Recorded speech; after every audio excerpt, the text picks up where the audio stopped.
But let's turn to that other important story that we've seen developing over the last few hours, because the number of those killed in a fire at a high-rise residential complex in Hong Kong has now risen to at least 13.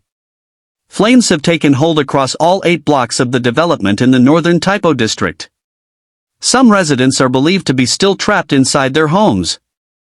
Among those killed is a firefighter. Well, let's speak to our reporter in Hong Kong, Martin Yip. And Martin, bring 27 seconds to 1 minute and 33 seconds. Me right up to date in terms of the very latest. Yeah.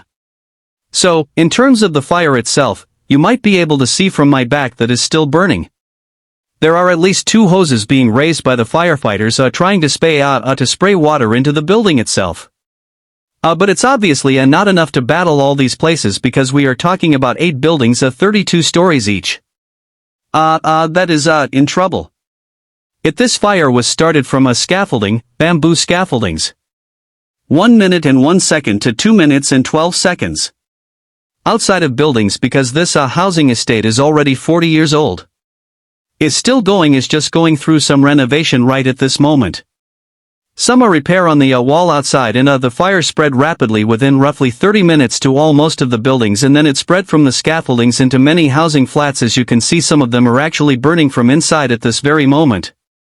Now we know that the Chinese President Xi Jinping has already extended his condolences to Hong Kong, and he also instructed Hong Kong to battle the blaze with all out. Effort is still a pretty common thing you see from the Chinese leader in things like these just at this time. As to the semi-autonomous Hong Kong, and hundreds of firefighters, as you know, are still batting the blaze. Dozens of fire engines are right there still in the area, and there are already orders from local authorities to call off schools.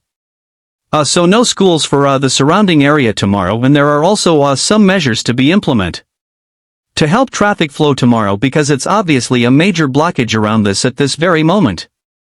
Martin, a final thought, because we've been seeing the pictures over hours, and as you showed us, the fires are still burning. Is the thought that there are still people trapped inside those blocks?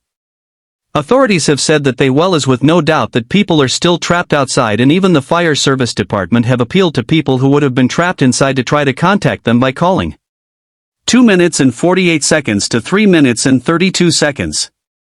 The emergency numbers like 999, and try to tell them where they are so the firefighters can try to get to them.